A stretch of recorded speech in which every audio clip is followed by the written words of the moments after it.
Le temps de miracle n'est pas passé, et même si les hommes m'aient délaissé, je garde ma foi en toi. Quoi qu'il arrive, j'espère encore. Mise à l'écart, sans Paix et joie, bien-aimés amis de Jésus. Alors ce matin, ce mercredi matin, nous sommes une fois de plus dans les pavis du Seigneur pour quelques minutes de prière avec toi. Et nous sommes rassemblés au nom du Père et du Fils et du Saint-Esprit. Amen. Alors bien-aimés, ce matin, nous allons dire merci au Seigneur une fois de plus. Parce que ce matin, si nous sommes réveillés, et je le dis tous les jours, c'est parce que notre Papa, il a permis cela. Parce que la mort, j'allais même dire le sommeil, c'est comme la mort. Et quand nous sommes en train de dormir, il y a vraiment beaucoup de choses qui se passent. Des choses dont toi et moi, nous n'avons pas le contrôle.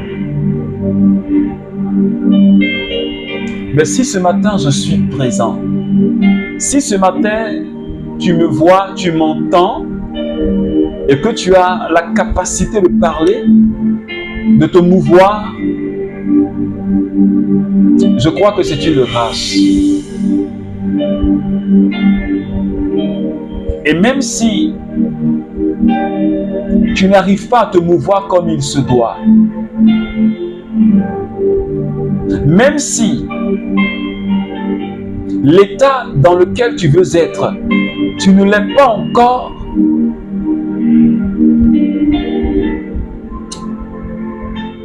ça ne doit pas m'empêcher de rester au pied du Maître et de demeurer au pied du Maître. Parce que c'est là qu'il peut me faire du bien. Comme la petite Marthe, la petite Marie plutôt.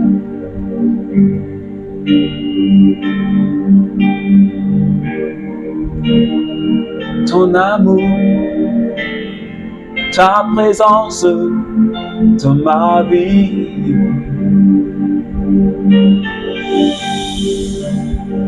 Ton amour, ta présence, ta puissance dans ma vie. Est-ce que quelqu'un peut commencer déjà à dire merci au Seigneur avec moi? Je veux que quelqu'un se réjouisse avec moi de tous les bienfaits de Dieu dans ta vie. Je veux que tu te réjouisses avec moi de ce que le Seigneur fait, de sa bonté. Peut-être que tu vis des difficultés. Les gens peuvent voir ça autrement. Mais est-ce que ce n'est pas le plan de Dieu pour te pousser dans les hauteurs? Peut-être que tu vis quelque chose que tu n'arrives même pas à t'expliquer. Mais est-ce que ce n'est pas le plan de Dieu pour te pousser dans sa volonté? C'est en ce sens qu'en toutes circonstances, nous devons dire merci Jésus. Parce que c'est lui qui, comme la Bible dit, il fait toutes choses pour le bien de ceux qui l'aiment. Il fait toutes choses pour ses frères. Pour les enfants que Dieu a adoptés, Dieu fait tout pour notre bien. Même si nous ne comprenons pas les choses maintenant, mais plus tard, nous allons les comprendre. C'est pourquoi dis merci au Seigneur avec moi, peu importe la difficulté, peu importe la souffrance que tu vis. Je veux tout simplement que tu ouvres la bouche et que tu sois capable de dire merci Seigneur, parce que tu me donnes le souffle de la vie. Je n'ai même pas payé 5 francs. Tu me donnes, Seigneur, d'entendre. Tu me donnes de voir, de parler. J'arrive même à élever la voix pour te prier. Je peux marcher sur les pieds. Je peux me déplacer, même si c'est dans une roulette. Je peux manger. Je peux faire des mouvements avec ma main. Tu me donnes la grâce de t'adorer, de te bénir avec mes frères et sœurs. Tu m'as permis de connaître ce mouvement charismatique, le renouveau. Tu m'as permis d'avoir des frères et sœurs jusqu'en île Maurice. Une famille charismatique. Je bénis ton nom pour toutes ces connaissances. Je te remercie pour les membres de ma famille. Seigneur, pour ce que tu fais et pour tes projets qui sont sur ma vie. Quand j'entends que Dieu, tu as des projets sur ma vie, Seigneur, mon cœur est dans la joie. Quand j'entends que Dieu est en train de formuler, il a déjà formulé ses projets de bonheur sur ma vie, mon cœur est dans la joie. Et je voudrais que quelqu'un, tu puisses bénir Jésus. Tu puisses bénir ton Dieu ce matin. Parce qu'il a des projets de bonheur pour toi. Il a des projets de bonheur pour toi. Il ne t'abandonnera jamais. Jésus, tu as des projets de bonheur pour nous. Tu as des projets de bonheur pour moi. Tu ne m'abandonneras jamais. Si une mère est capable d'oublier son nourrisson, mon Dieu à moi ne m'oubliera jamais. Si une femme oublie son enfant, ton Dieu à toi ne t'oubliera jamais. Est-ce que quelqu'un peut dire, Seigneur, tu sais que tu ne m'oublieras jamais. Peu importe, même si les montagnes se déplacent, même si la mer se déplace, mais toi, je sais que tu ne m'oublieras pas. Quelle que soit la zone de turbulence dans laquelle je suis, je sais que tu n'oublies pas. Tu es là avec moi. C'est pourquoi je continuerai à célébrer ton nom. Peu importe ce qui me manque, je continuerai à parler de toi. Je parlerai de ta puissance et j'annoncerai tes merveilles. Je parlerai de ta bonté, même si ce que je veux, je ne l'ai pas encore vu. Mais je continuerai à parler de toi, parce que tu demeures bon, parce que tu demeures Dieu. Peu importe ce que j'ai, peu importe, mais tu demeures Dieu. Je continuerai.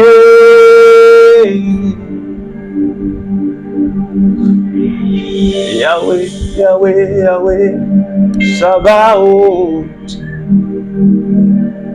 Yahweh. Alors bien aimé, je veux juste l'inviter à parler à quelqu'un. C'est lui notre associé. Lui, il nous a été envoyé pour nous conduire dans la vérité. Il nous a été envoyé pour nous aider à prier. Il nous a été envoyé pour que nous ayons la pensée de Dieu, pour que nous ayons la manière de voir de Dieu, pour que nous puissions parler comme Dieu parle, nous puissions agir comme Dieu agit. Le Saint-Esprit, l'amour de Dieu a été relâché dans notre cœur par le Saint-Esprit. Et un saint pouvait dire, le but de la vie chrétienne, c'est l'acquisition du Saint-Esprit. Sans Séraphin de Saraf. Alors élève la voix de là où tu es, commence à parler. Je ne sais pas dans quelle langue est-ce que tu veux parler. Peut-être c'est dans ta langue maternelle que tu te sens, parle dans ta langue maternelle. Peut-être que c'est en français que tu veux parler, parle. Peut-être que c'est en anglais que tu veux parler, parle au Saint-Esprit. Parle, si tu veux, dans la langue des anges, parle. Shekotobrondobrous. Remoto kata, breriondo braus kanderiboso. Rebababa, yondo braiki sheki bros kintarabaus. Makandiriboso kibreseki. Remakati broso. Shiba baba. Rebros kintarabaus. Rebros seki. Minte kebros korabakedo dasha. Makandi de bobros kirionsko. Shabe de bere bobros kirion do brausata. Kema sheke bere bere. Riba baba rombo bobo. Shiba baba rebo bobo. Shande de ribo bros kinta kabrende ribosko. Shaba baba. Ribo bobo. Shende bros kinta mama.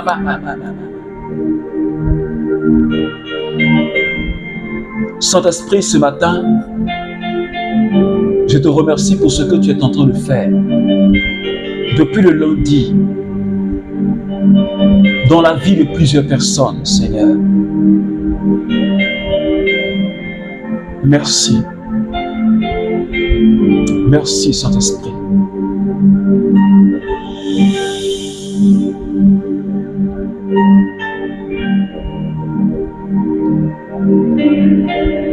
Alors, bien-aimé, je veux que tu restes vraiment connecté à la présence du Saint-Esprit ce matin.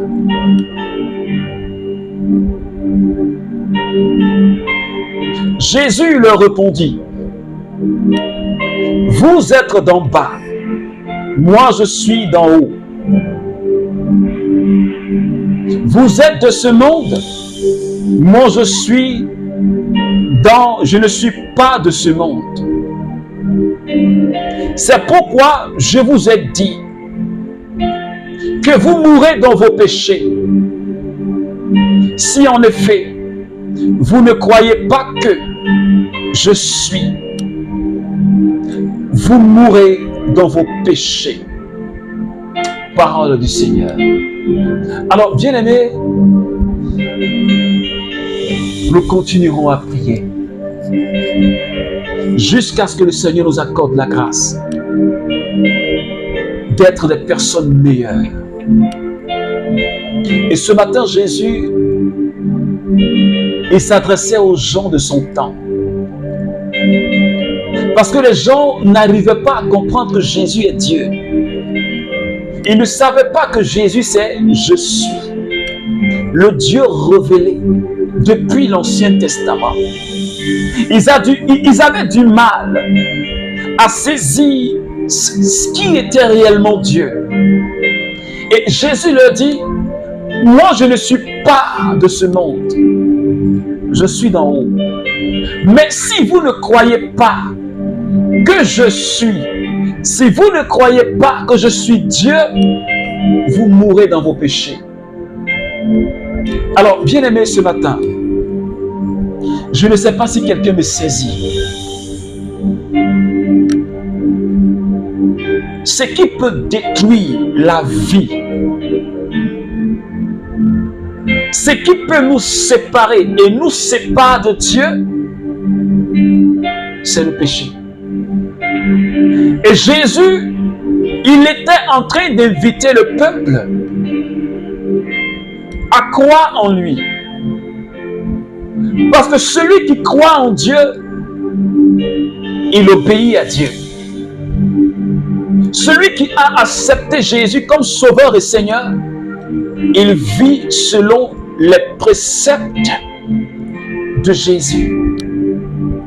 Et comme ce peuple-là avait le cœur endurci et la nuque raide, ils étaient incapables de savoir, de discerner ce qui était le plan de Dieu. Ils étaient incapables de savoir quand Jésus reposait la plénitude de la divinité.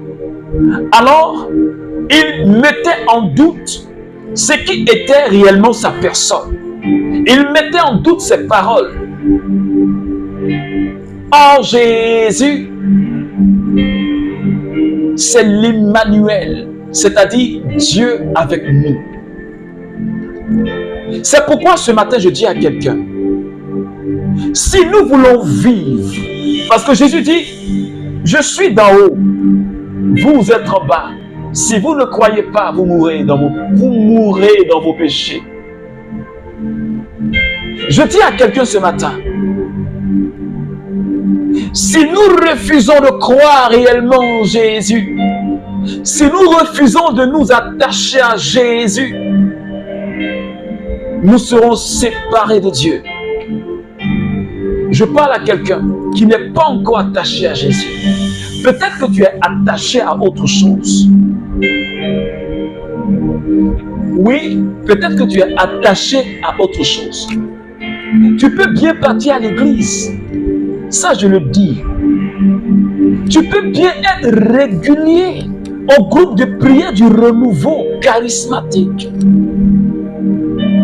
Tu peux même parler en langue, donner prophétie. Tu peux prêcher comme je prêche. Et puis tu n'es pas attaché à Jésus. Ouais. Et puis tu n'es pas attaché à Jésus. C'est pourquoi Isaïe a dit: ce peuple m'honore des lèvres, mais son cœur est loin de moi.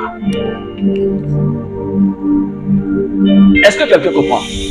Ce peuple-là m'honore des lèvres, mais son cœur est loin de moi. Tu peux être régulier, prophétiser, fatigué, parler en langue fatiguée, mais tu n'es pas attaché à Jésus. Et la Bible dit, quand tu n'es pas attaché à l'arbre, quand la branche n'est pas attachée à l'arbre, qu'est-ce qui se passe? La sève qui coule, la sève qui est la vie, comme le sang, ne coulera pas en toi. Autrement dit, la branche se dessèche. C'est pourquoi Jésus a dit en Jean chapitre 15, sans moi, vous ne pouvez rien faire. Si tu n'es pas et si tu ne demeures pas en Jésus, c'est-à-dire tu n'es pas connecté comme la branche qui est connectée à l'arbre, tu ne pourras porter aucun fruit. Parce qu'une branche qui est desséchée, tu ne peux pas porter du fruit. Quand tu es desséché, c'est-à-dire quoi? Tu es mort. C'est de cela que Jésus parle ce matin. Est-ce que tu es connecté au tronc de l'arbre? Quand tu te regardes là, est-ce que tu es connecté au tronc de l'arbre? Est-ce que tu es connecté? Ce matin, regarde ta vie. Est-ce que tu es connecté au tronc de l'arbre? Et si tu es connecté, pourquoi tu ne portes pas du fruit? Parce que quand tu es connecté, tu dois porter du fruit. Tu ne dois pas dessécher. Quand tu es connecté, tu ne peux pas être dans une zone aride. Et même si tu es dans la zone aride, il y a toujours un torrent qui est là où tu étends tes racines. Et quand vient même la sécheresse, tu ne peux pas dessécher. En tout temps, tu portes du fruit. En tout temps, c'est ce que le psaume dit. Celui qui obéit à la parole, c'est comme un arbre qui est planté au bord du torrent. Ses racines sont plongées dans le torrent. Il ne peut pas mourir. Quand viennent même les vents les plus chauds, quand viennent même les sécheresses, la Bible dit que ce arbre-là, il porte toujours du fruit. Son feuillage est toujours vert. Parce que il est en Dieu, la sécheresse ne peut même pas l'inquiéter. Les autres arbres qui sont autour de lui peuvent tomber, peuvent dessécher jusqu'à la racine. Parce qu'eux ne sont pas plongés, leurs racines ne sont pas plongées dans le torrent. La vie ne peut pas couler. C'est de ça qu'il s'agit ce matin, bien-aimé. Je voudrais que Dieu te donne la grâce de te connecter à Jésus. Pour que nous puissions porter du fruit et pour qu'on ne soit pas desséché, qu'on ne meure pas dans nos péchés. Parce que le péché là, c'est comme un virus. C'est comme un lion qui est tapis devant ta porte, comme le dit le livre de Proverbes. Il est tapis devant ta porte et il attend que tu sortes pour te manger, pour te dévorer. Est-ce que tu vas laisser le péché détruire ta vie? Est-ce que tu vas laisser les passions de ce monde détruire ta vie et refuser de croire en ce que Jésus dit? Est-ce que tu vas laisser les choses de la terre dépeindre sur ta vie? Tu vas te laisser embobiner par les choses de ce monde et mourir dans ton péché et te retrouver dans le feu de l'enfer. Ce n'est pas ce que Dieu veut. Ce n'est pas ce que Dieu veut. Ce n'est pas ce que Jésus veut. Parce qu'il veut rassembler ses enfants dans le royaume de son Père, dans son royaume. Alors ce matin, si tu m'entends, je voudrais que tu puisses comprendre cette vérité.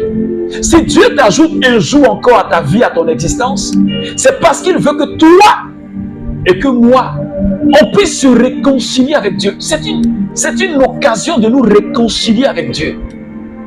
C'est une occasion de nous rapprocher de Dieu et de saisir ce moment-là pour grandir en Dieu, pour croire en Dieu. Est-ce que quelqu'un me comprend ce matin? Mais si tu ne comprends pas, si tu ne sais pas que le fait que Dieu renouvelle sa bonté dans ta vie, que chaque jour, quand tu te lèves, tu vis, tu ne sais pas que c'est une occasion pour dire merci à Dieu, pour te réconcilier, pour te mettre à jour. Parce qu'à tout moment, la mort peut frapper. Si tu ne le sais pas, tu es perdu. Ne remets pas ta conversion à demain. Je parle à un jeune du renouveau charismatique.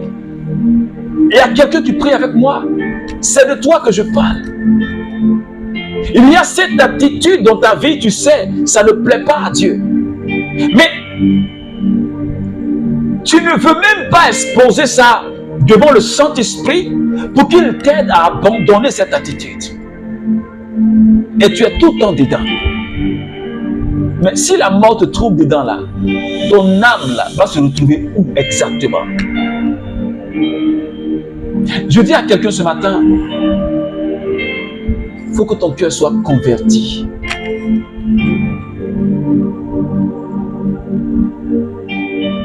Il faut que moi je sois converti. Pour ne pas tomber dans le... mourir dans le péché. Mourir dans le péché. La désobéissance à Dieu. C'est ça le péché.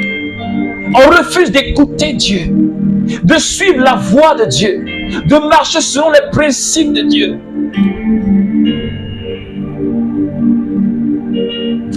C'est pourquoi, bien-aimé, ce matin,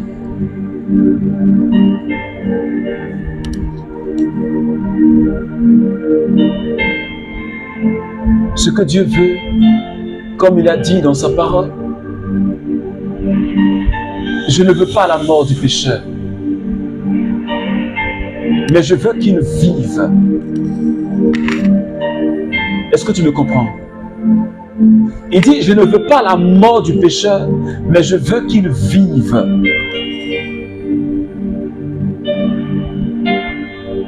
Est-ce que tu veux vivre en Dieu? Est-ce que tu veux vivre en Dieu?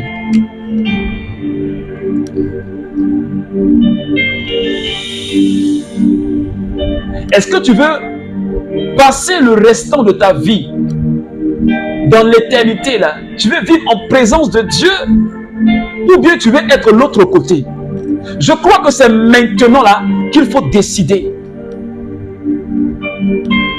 C'est maintenant qu'il faut décider où est-ce que tu veux passer ton éternité. Rappelle-toi l'histoire de l'homme riche et de Lazare le pauvre. Quand Lazare est mort, la Bible dit, ce pauvre Lazare, les anges sont venus le porter dans le sein d'Abraham. Et l'homme riche s'est retrouvé dans le feu. Et il demande à Abraham,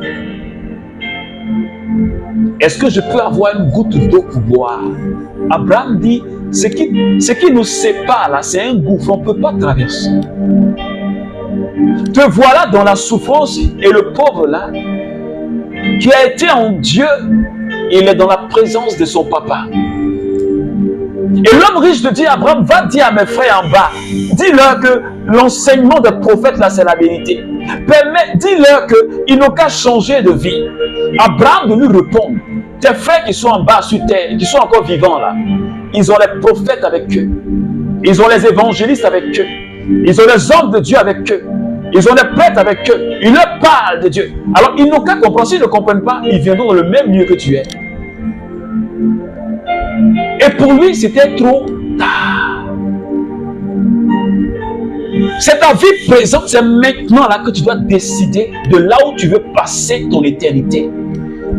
Parce que quand tu es mort là, rien ne dépend de toi. Plus rien ne dépend de toi. Alors qu'est-ce que tu choisis toi? Qu'est-ce que tu choisis? Ce que je te conseille, c'est de choisir Jésus. Oh, Sanderebro Sadana. Shebokotobro Saki. Keribarabrandebo Sokoro. Shababare Okotobro Saki. Rimamamamama. Shanderebo Soto. Rimomoboko Sharida Braus. Remoko dobro Saki Riondo Bro Sata. Shebebe Rondo Bro Sokoto. Père, j'implore ta grâce ce matin. Seigneur, pour toutes ces personnes, prie avec moi s'il te plaît. Pour toutes ces personnes qui n'ont pas encore reçu Jésus. Toutes ces personnes qui se meurent sans connaître Jésus. Seigneur, j'implore ta grâce. Toutes ces personnes aveuglées, Seigneur, par le diable, pour les traîner jusqu'en enfer. Je prie pour que tu étendes la main. Seigneur, libère ces âmes enchaînées. Ces personnes qui sont en train d'emprunter le chemin large qui conduit, Seigneur, à la perdition. Je prie que tu les ramènes, que ta main aille les chercher. Je prie que ta gloire aille les chercher. Je prie que tu mettes, Seigneur, tes anges en mouvement. Et que ces âmes soient libérées, Seigneur. Et que tu rassembles tes enfants dispersés dans le royaume. Je prie que tu étendes la main, afin que tout esprit d'aveuglement spirituel qui a été jeté contre cette jeunesse de mon pays, qui a été jeté contre la jeunesse du monde, je prie que, Seigneur, cet esprit soit chassé, cet esprit d'incrédulité, je prie qu'il soit chassé des vies, Seigneur. Je prie que tu étendes la main, afin que ce filet qui a été jeté pour capturer des âmes, que ce filet, Seigneur, soit déchiré maintenant par le sang de Jésus. Seigneur, étends la main. Je prie pour tous ces grands bandits de chemin. Je prie pour toutes ces personnes qui vivent dans les sectes, oui, qui pratiquent la science exotérique, Seigneur. Je prie pour toutes ces personnes qui vivent dans le maraboutage, toutes ces personnes qui pratiquent la sorcellerie. Je prie pour que tu étendes la main, Seigneur. Libère ces âmes de ces pièges. Libère ces âmes de ces pièges, Seigneur. Que ton sang rejoigne ces personnes. Que ton sang fasse tomber les écailles des yeux, afin qu'ils voient ta gloire, afin qu'ils puissent comprendre que tu es le Dieu qui s'est incarné. Tu es le Dieu vivant, l'Emmanuel, qui est au milieu de son peuple. Tu viens pour sauver l'humanité. Je prie pour que, Seigneur, tu agisses. Que tu agisses dans la vie d'un frère du renouveau. Je prie pour que tu suscites des serviteurs, des évangélisateurs au sein du renouveau charismatique. Je prie que se lève, oui, Seigneur, une armée d'évangélistes pour conquérir le monde. Des personnes que tu oins, à qui tu donnes ta parole. Et qui, lorsqu'ils annoncent, les œuvres des ténèbres sont réduites au silence. Afin que, Seigneur, le monde soit converti. Afin que tes enfants soient convertis. Je prie pour que tu agisses au sein du renouveau charismatique. Et que tu agisses dans la vie de toutes ces personnes qui prient avec moi ce matin. Seigneur, étends la main, oh Papa. Seigneur, étends la main, oh Papa. Et que, Seigneur, tu nous fasses prendre conscience que nous devons tourner nous aussi notre cœur vers toi. Oh, merci Seigneur pour cette personne que tu touches et tu prends conscience de ce qu'elle doit croire en toi et qu'elle doit changer de vie pour ne pas périr dans le péché. Alléluia. Alors, bien-aimé, je t'invite à continuer à méditer vraiment ce texte qui est tellement riche. Ce n'est qu'une petite lumière que nous avons eue, que j'ai partagée. Mais dans ta méditation, le Seigneur peut te pousser encore plus loin. Alors que Dieu bénisse vraiment ton mercredi, qu'il t'accorde la grâce d'une conversion profonde et vraie. Alors que Dieu te garde au nom du Père et du Fils et du Saint-Esprit. Amen.